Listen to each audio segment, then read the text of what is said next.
great rivers have the same destination, the sea. Of all the places where a river meets the sea, the greatest lies here, in South America.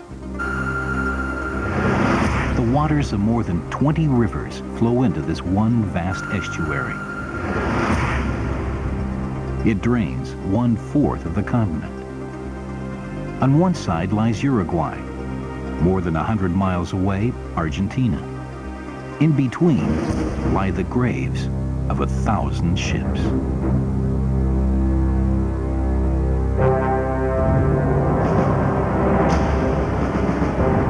This is the mouth of the River Plate.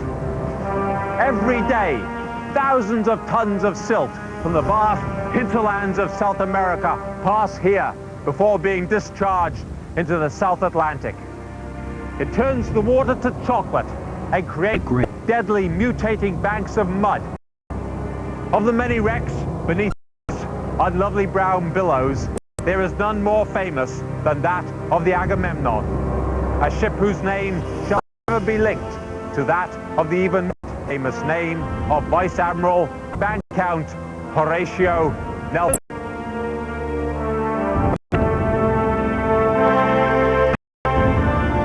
Nelson was the greatest fighting sailor who ever lived. His battles changed naval warfare, the course of history. At the height of his career, he saved his country and lost his life.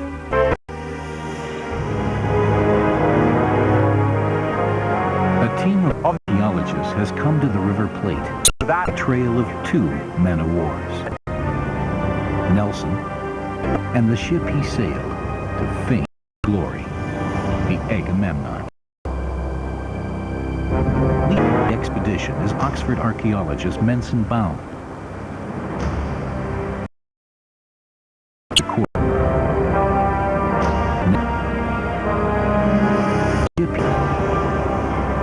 Two stories ago, the Agamemnon sank here in Leonardo Bay at the mouth of the River Plate. Once a watering port for sailing ships, this is one of the world's most treacherous bays. The bottom is shallow and ever-shifting, the current strong. So many ships have gone down here that it's called the Hell.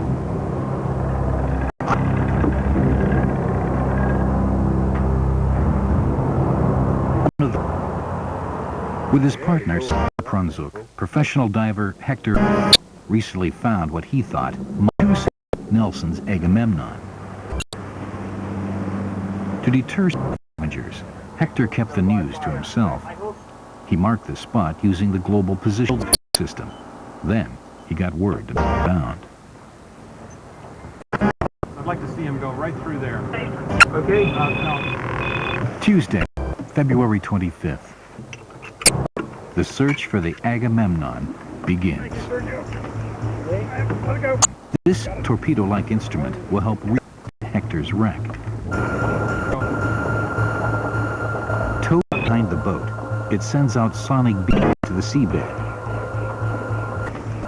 The beams show up as lines on a computer, along with any strange shape like... Yeah, you can make a turn now. Brian, you can turn now.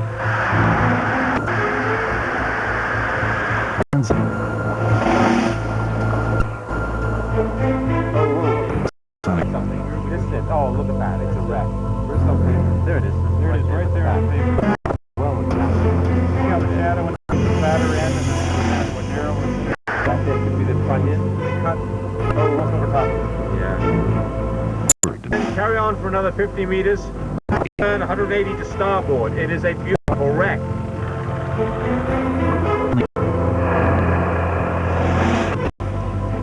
Menson briefs the divers on the hazards of the River Plate. The Plate is not a diver river. First, it's mud soup down there. Most of the time, you'll be working in pitch blackness. So black you can't see your buddy, you can't even see what you're writing on your own slate board. Stay with your buddy the whole time.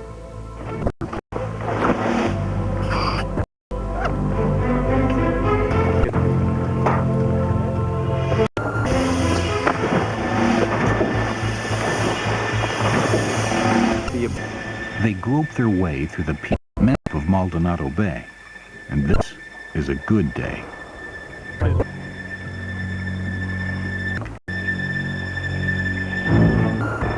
Just 15 feet down lies the bottom, and it bears all signs of an 18th century warship.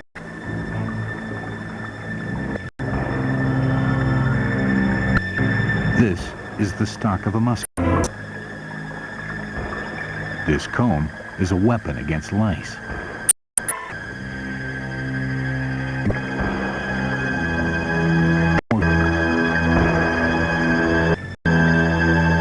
Then, two objects out of place: the telescope and a navigational instrument called an octant, the captain's most prized possession.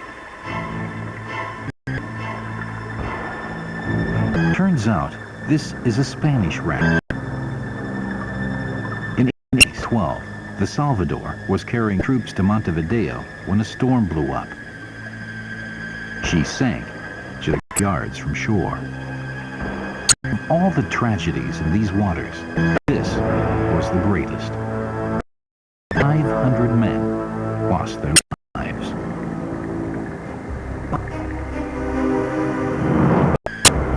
Her captain declined to go down with his ship. Instead, he escaped the only lifeboat with his priest. This encrusted mass of silver was the pay the men never lived to spend.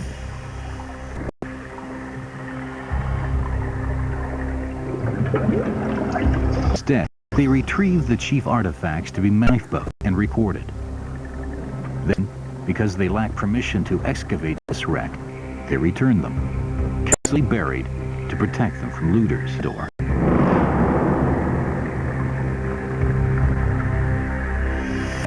Spanish ship dates from the age of Napoleon. Somewhere beneath the bay lies a British vessel from the same era, the Agamemnon. Silver. She looked like this replica of an 18th century frigate. This wooden antique remains one of mankind's greatest feats of engineering. This was the super weapon of its time. A man-of-war carried hundreds of sailors and marines, food and water to last for months, enough ammunition for years. Its fuel was free and inexhaustible. It mounted dozens of the mightiest weapons of its day, and it could take them anywhere on the 7 seas. One broadside could sink a ship or set a city aflame. With a fleet of such ships, the island nation of England would go on to rule 1/4 of the globe.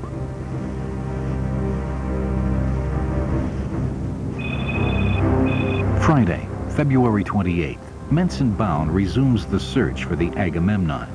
Yeah, I want to pass it. I want to make a turn to starboard 180.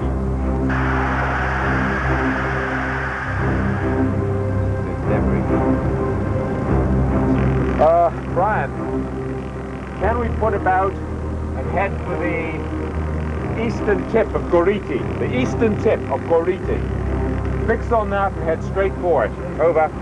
Yeah, no problem.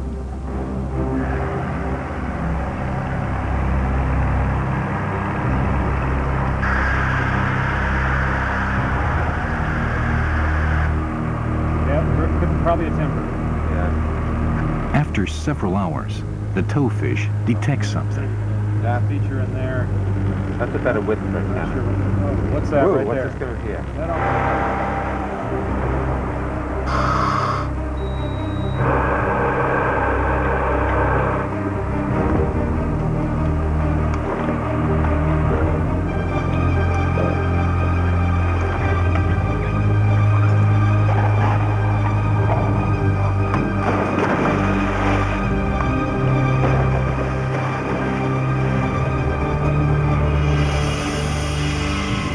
Once again, they're in liquid mud,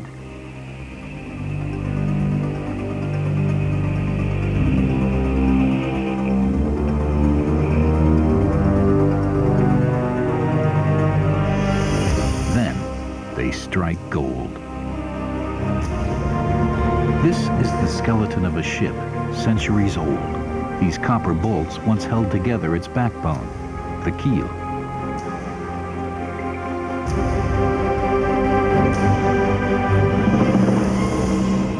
They've found Hector's wreck, but is it Nelson's ship? Their challenge is finding something that says Britain, something that says Nelson.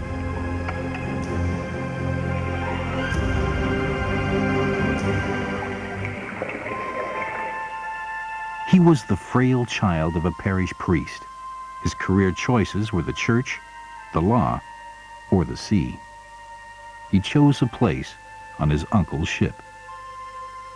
At 12, Nelson became a midshipman. At 19, he made lieutenant. At the tender age of 20, he survived polar bears in the Arctic and yellow fever in the tropics.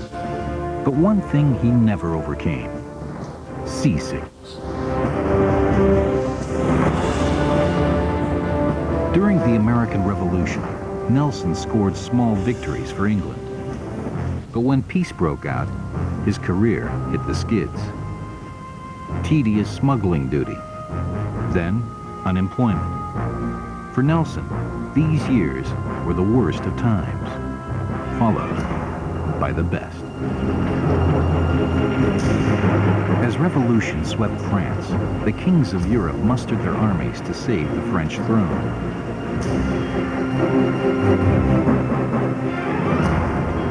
On January 26, 1793, Nelson received command of a 64-gun warship, the Agamemnon.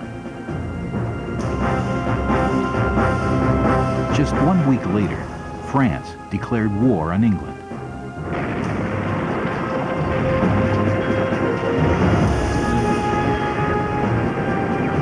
France was desperate for men to lead its armies.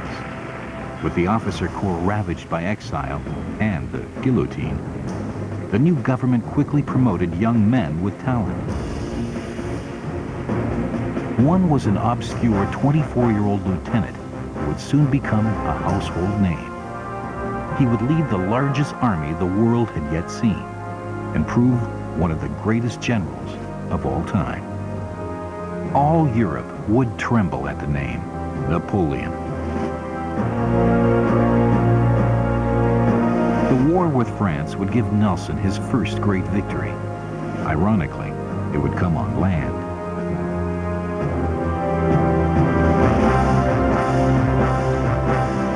In 1794, Nelson embarked on a British expedition to seize the French-held island of Corsica. Guarded by steep cliffs and stout fortresses, Corsica proved more than a match for the British general leading the invasion.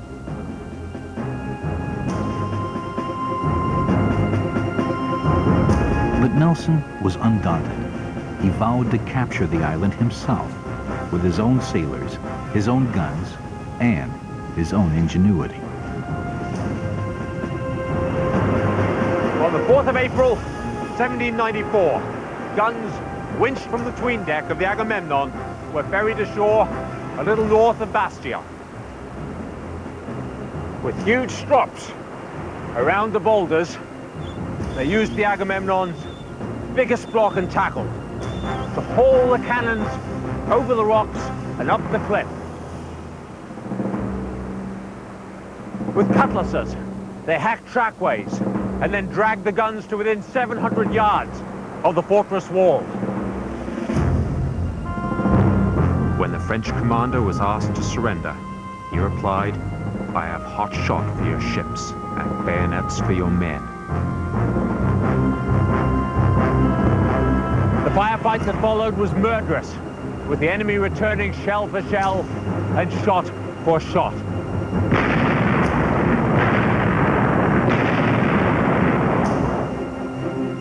After a long siege, the French had no choice but to surrender. For Nelson, the capture of Corsica was a resounding victory, marred only by a personal loss.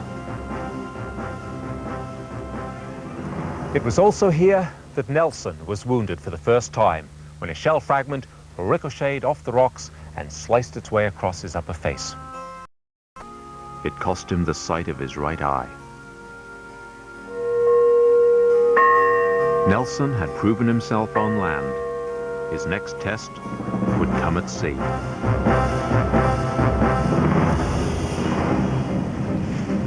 March 14th, 1795.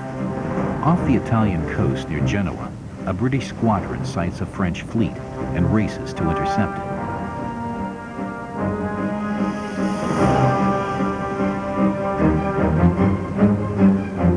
First to arrive is the swift Agamemnon, under Captain Horatio Nelson.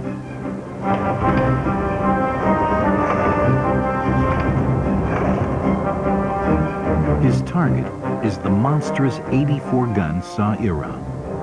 Crippled after a collision, she's now being towed, but she's still dangerous to tangle with. Nelson attacks where her guns are fewest, the stern. With consummate skill and panache, Nelson tacked the Agamemnon up under the rear of the heavily armed Frenchman. At point-blank range, he again and again fired double-loaded broadsides into her vulnerable stern.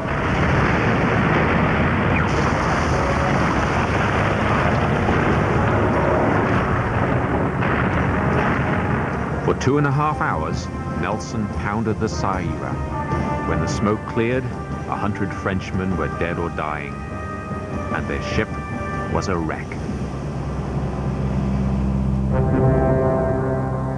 Nelson expected the rest of the British fleet to join the fight.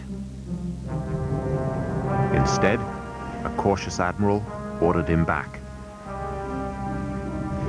Nelson was furious.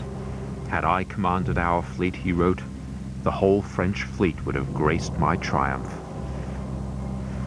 Nelson had yet to prove what he could do in command.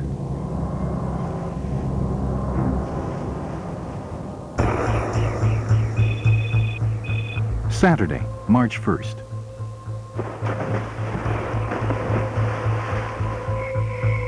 Mensenbaum's team returns to the wreck. They still don't know if it's Nelson's Agamemnon.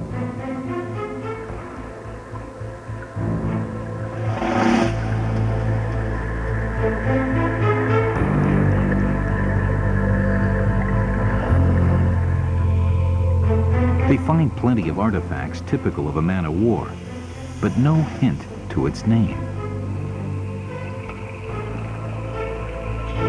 Then, Choprunsuk discovers a clue, a mark used for centuries to identify property of the British government, a broad arrow. Better yet, the artifact dates from Nelson's time of war. This is a 7. See the two lines? Time. Oh yeah. No, no, no. No, 7, you're right. 1797. It's the year of Vincent. The battle which made Nelson famous. 1797. Britain is now fighting not only France, but Spain. Yeah. On February 14th, off Cape St. Vincent, the British and Spanish meet. Although his own ship is outgunned 9-1, Nelson picks out a Spanish ship and boards her. It was through a stern cabin window like this that Nelson, with a cutlass in one hand and a pistol in the other. The Spanish were firing at him no more than 8 feet away as they barricaded the door. Nelson fought his way through and then up onto deck. The British, fewer men, but better captains. Spanish steel cut no match for British metal. Accepted the Spanish captain's sword as a token of his ship's surrender. He then regrouped his men. Using this ship as a bridge, he stormed across onto the next. Nelson captured both Spanish ships. The battle made him a national hero, a rear admiral, and a Knight of the Order of the Bath. This star, symbol of his knighthood, would guide searchers in the quest for the Agamemnon. In 1993, when the wreck was first found, Mensenbound was invited to explore it with diver Hector Beto.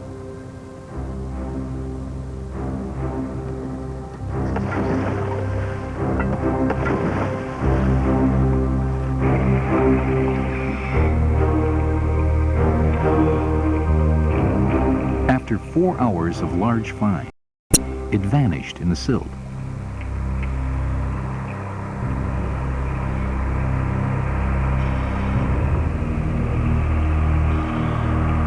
With powerful flashlights, Hector and Mensen scoured the area to find it.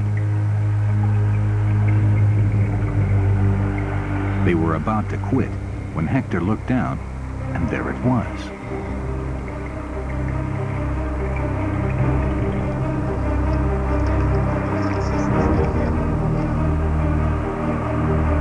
It turned out to be a seal, but not just any seal.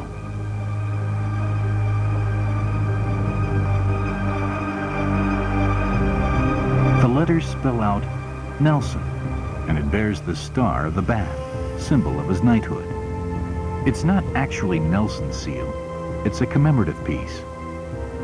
But it could have belonged to an officer who served with Nelson on the Agamemnon.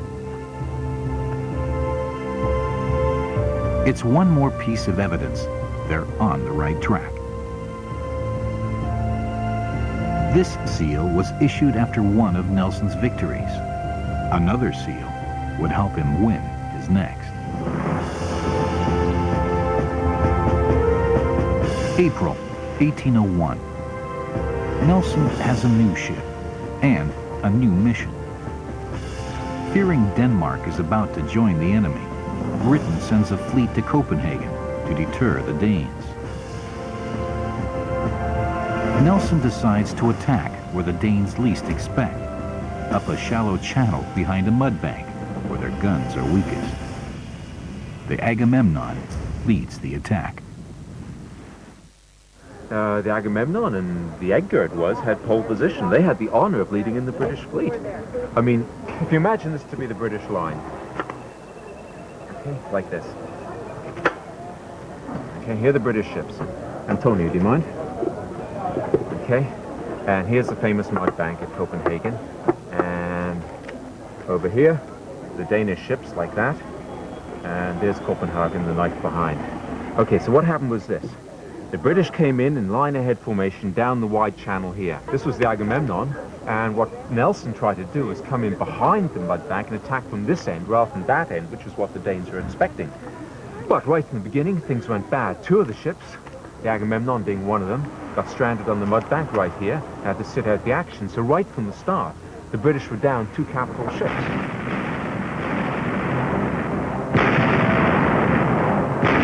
We had Hyde Parker over here, some 5 or 6 miles away from the main action. He couldn't see what was going on, and he was Nelson's superior. After 2 hours of heavy fighting, Admiral Parker thought Nelson was losing the battle. He hoisted the signal to withdraw. And this, of course, was drawn to Nelson's attention, and he reached for his telescope, put it to his blind eye, looked through it, and says, "Signal? What signal? I see no signal."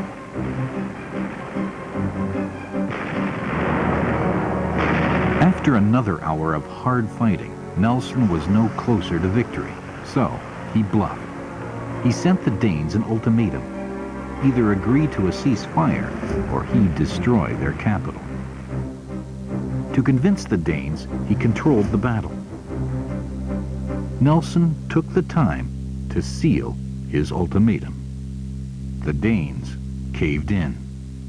Once more, Nelson left his mark on the world.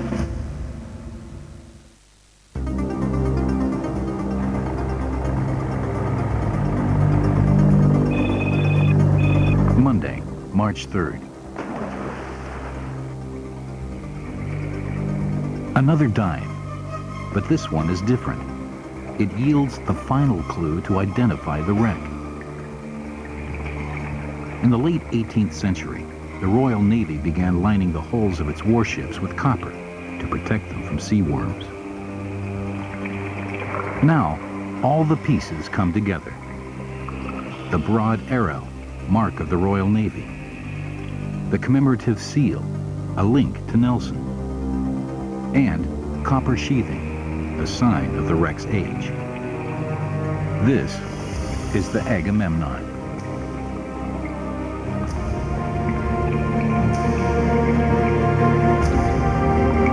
Now comes the hard part, mapping the wreck.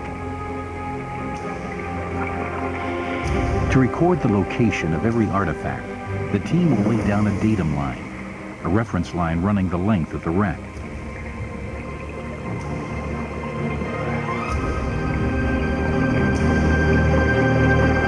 So far, the team has set up 9 survey areas along the datum line.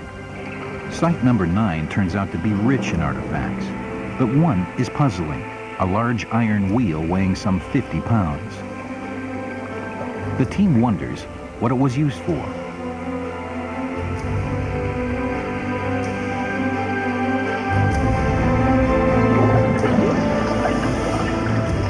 It turns out to be a pulley.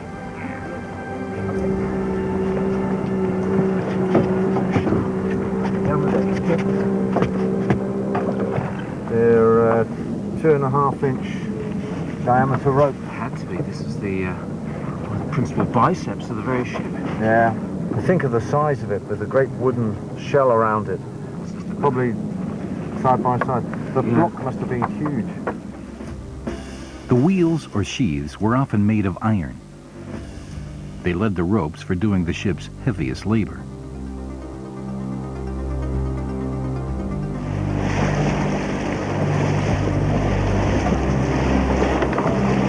The Agamemnon had 1,000 pulleys. These were its muscles. Without them, the crew could never have hoisted the heavy sails. Altogether, its sails weighed 10 tons and covered more than 2 acres. Nelson also used his pulleys to help win a battle. He used the very best blocks and tackles on the ship to drag the cannons over the rocks and up the cliffs at Bastia and later at Kelvin. Bastia would not have been possible without this. It has to be it. Yeah. One of them, yeah. There's no doubt about it. So these things, they lasted the life of the ship. Site 9 also holds the oldest artifacts, the keel bolts. These copper bolts were used to attach the ship's backbone, or keel.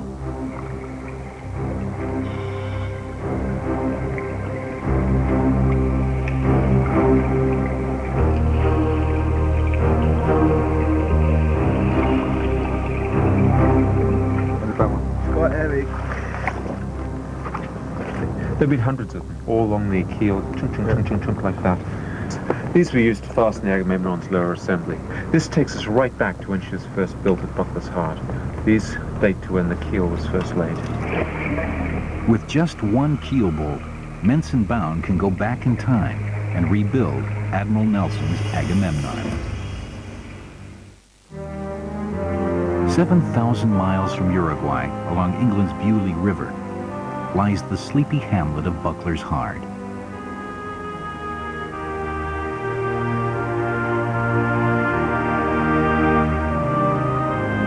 Years ago, it was surrounded by oak forests that rang with the sounds of saws and hammers.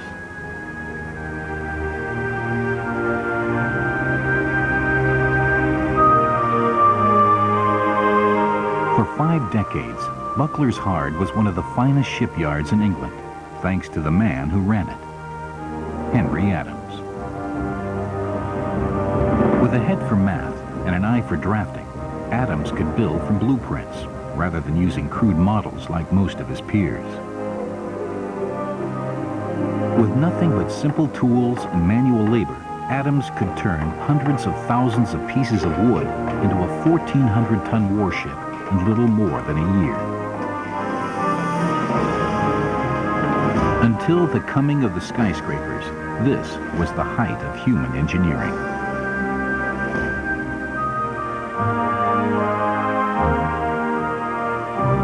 Never has the hand of man fashioned anything more magnificent and terrible as the great wooden wind-driven fighting ship of the 18th and 19th centuries. And one of the finest of them all was the Agamemnon, Nelson's favorite ship of the line. In this very hollow, in 1779, she began to take shape. A great 132-foot Elmwood keel would be laid right here, and several hundred chest-high copper bolts would have been used to bond together a lower assembly.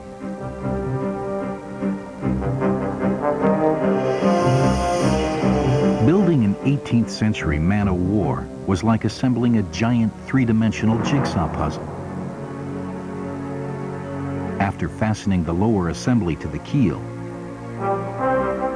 the builders attached the ship's ribs, made of oak timbers, 100 years old. The stout crossbeams would also carry the weight of each 3-ton cannon on the 2 main gun decks. The hull was up to 2 feet thick to withstand the battering of enemy cannon. The hull was then triple sheathed in copper against seaweed and sea worms. By reducing drag, this copper plating increased the Agamemnon's speed. Towering masts and sturdy spars carried her sails. The masts and sails were both controlled by 24 miles of rigging and 1,000 pulleys.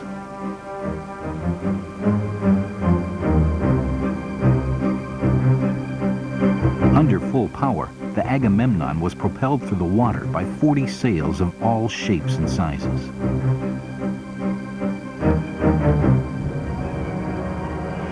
Below decks, she was armed with 64 heavy guns.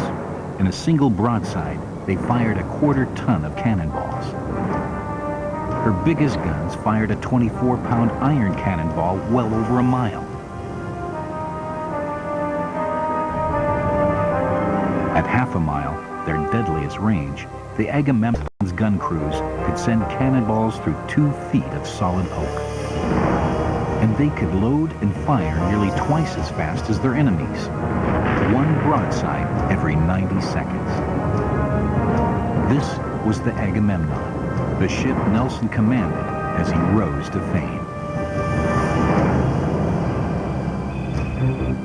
Thursday, March 13th. The team devotes another day to scanning the wreck of the Agamemnon. One key artifact is still missing, a cannon.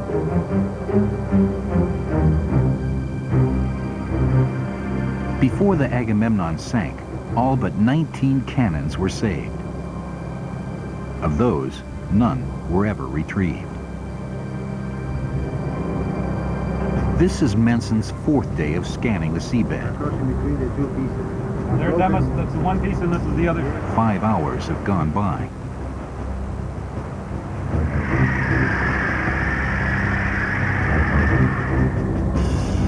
Suddenly, a strange shape appears. Okay, we've got stuff coming up now on the screen. Look back here. You can see the length, spatter at one end, Got a down. beautiful cannon here, guys. You should see it. That looks really good. nice. Okay, let's go another You got 60, everything 70 right there, meters, anchor. turn around, reciprocal Got all three, course, just straight one. back over it. Immediately, Menson decides to check it out.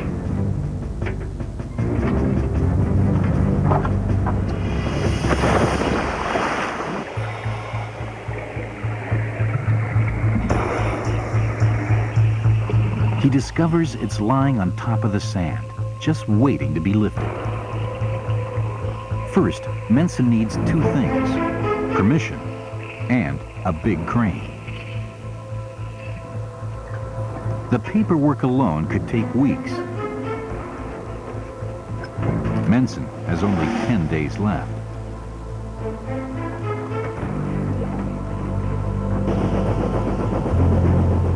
To bring up the huge gun, he needs to pull some big strings. He goes straight to the top. Montevideo, capital of Uruguay, to see the president.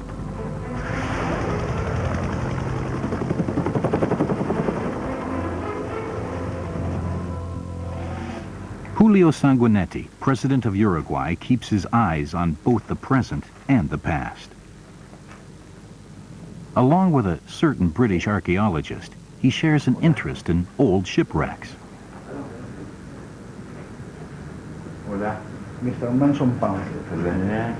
Sanguinetti wants to preserve Uruguay's maritime treasures before they're forever lost to the sea or to looters.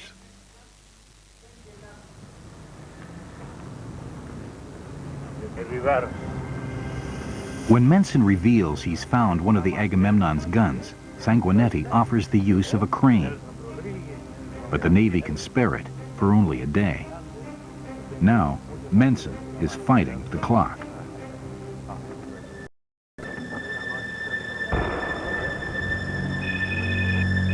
Saturday, March 15th. To prepare for the lift, Menson and Hector survey the gun. Over the centuries, the cannon may have been damaged by corrosion.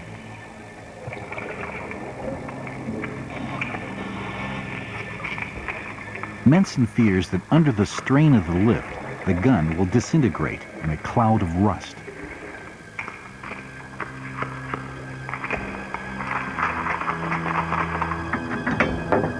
They decide to make a spreader bar. During the lift, the bar will distribute stress evenly along the gun barrel. All these chains attached at the end. Thursday, March 20th.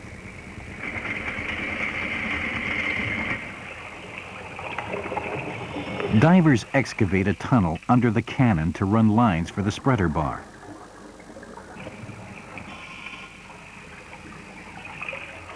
In just 18 hours, the expedition will get its only chance to raise a gun that helped change the world.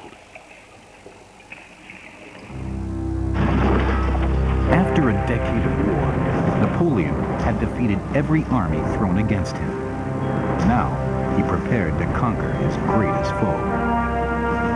To invade England, he assembled an army 500,000 strong and an armada of 50 French and Spanish ships.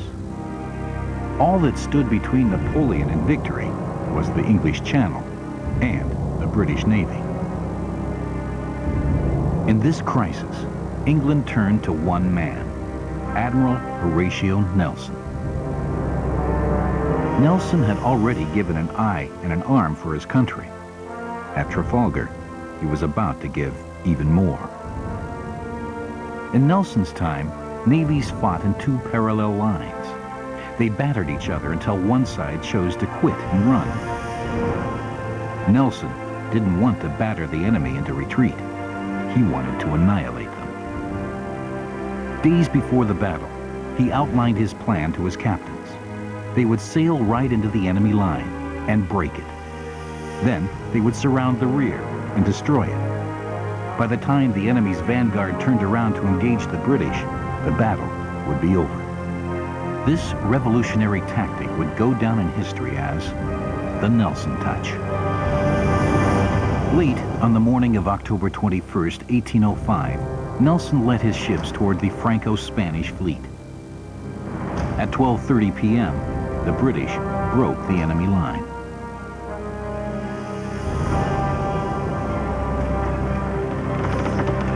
In the thick of the fight was Nelson's old flagship, the Agamemnon. Now she was commanded by Captain Edward Berry. Berry prepared to duel with the largest fighting ship in the world, the Santissima Trinidad. Mounting some 140 cannon, she outgunned the Agamemnon 2-1. But the Agamemnon was not alone. Other British warships were closing in. Santissima Trinidad was about to bear the full brunt of the Nelson Touch. Captain Berry laid the Agamemnon alongside the Spanish behemoth. They were almost muzzle to muzzle.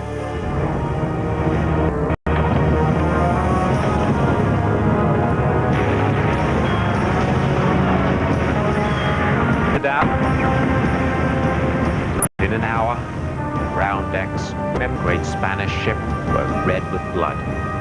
10 minutes later, she struck her colors and surrendered. By the end of the day's fighting, Nelson had captured more than half of the Franco-Spanish fleet without losing a single ship of his own. Nelson had won the greatest naval victory in history, but he didn't live to savor it. At 1:15, minutes after the battle began, a sniper high in the rigging of a French vessel took aim at the 4-star Nelson's uniform.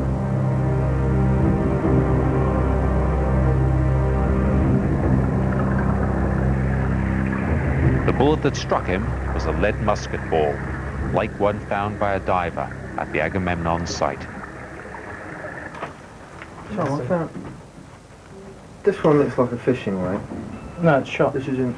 It's shot. I mean, this thing, can you imagine being whacked by something like that? My God, this is more deadly than a modern projectile. This thing would have just an inch deep wherever it went. The angle was very steep, came down like this, just slammed right into his epaulette, driving it down into the body, into the rib cage, went right through the left lung, severed the pulmonary artery, turned around, right down here, smashed through the lower spine right here, and then lodged itself in the muscles right down there. Ow. Yeah, it's painful. Yeah. You might say he drowned in his own blood. Won a great victory. Thank God, he whispered, I have done my duty. At 4:30, he died.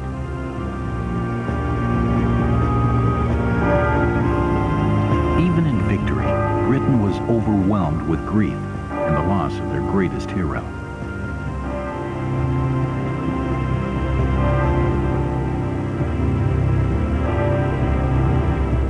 Friday, March 21st, the naval vessel Sirius arrives.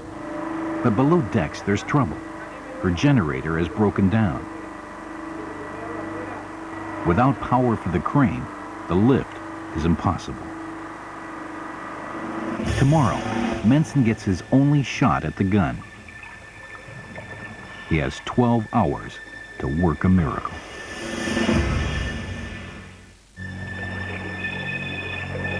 Friday, March 21st. In the Sea off Uruguay, divers prepare to retrieve an 18th century cannon. But on the salvage vessel Sirius, the mission is jeopardized by a dead generator. There's no time to wait for a spare part.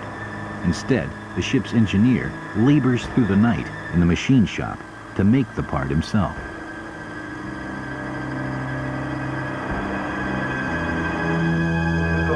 At 3:30 the next afternoon, the ship's captain brings long-awaited news to the leader of the expedition, Menson Bound.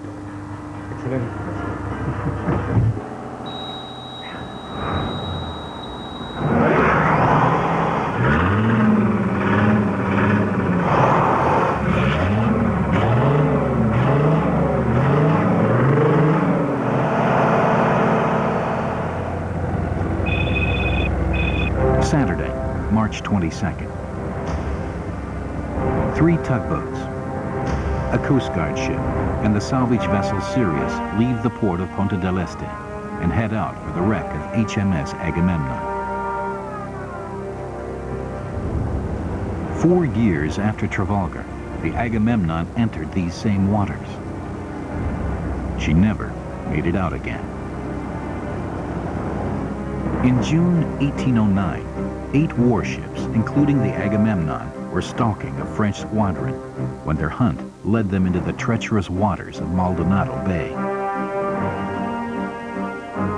Early on June 16th, as the Agamemnon rounded Goriti Island, her hull scraped bottom and the sea flooded in. Helpless, her captain gave orders to abandon ship.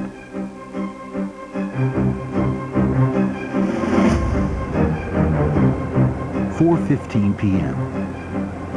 The salvage team anchors over the grave of the Agamemnon.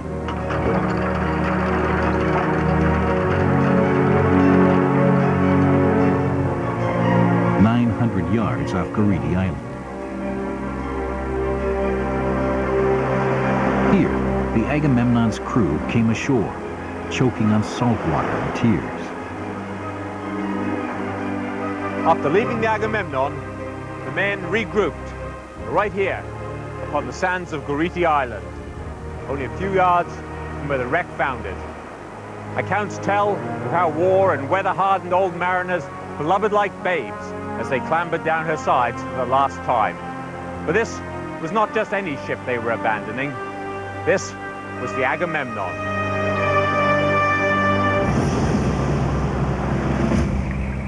2 centuries have passed since the Agamemnon last fired her guns. Now, one of them is about to be lifted.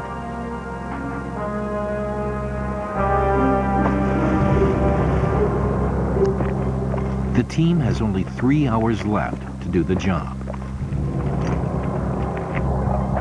If the spreader bar works, the cannon won't collapse into a pile of rust. But there's another problem. Once the gun breaks the surface, it could spin out of control, damaging itself or the crew.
At Trafalgar, the Agamemnon's guns helped win one of history's greatest naval victories.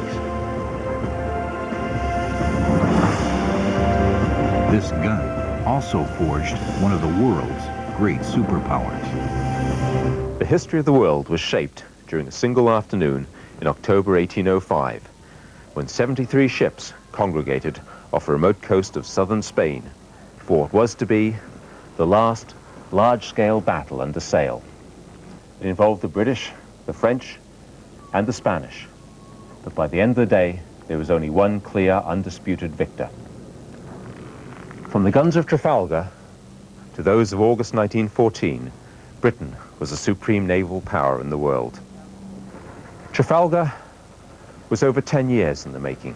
It involved over 3,800 guns, and by the end, 1,500 men were either dead or dying. As far as I'm aware, of all the guns that fought at Trafalgar, this is the only securely identifiable piece in the world today.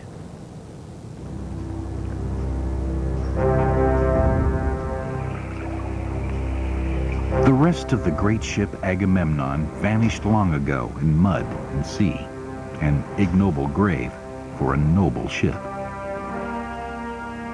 All that remains is a skeleton, a ghost of Trafalgar. A grander tomb awaited the Agamemnon's heroic captain. He rests in St. Paul's Cathedral in the heart of London and in the hearts of his countrymen. Vice Admiral Viscount Horatio Nelson. He was, without any doubt, Britain's greatest hero. And he died just as he would have wished, at the moment of his greatest triumph.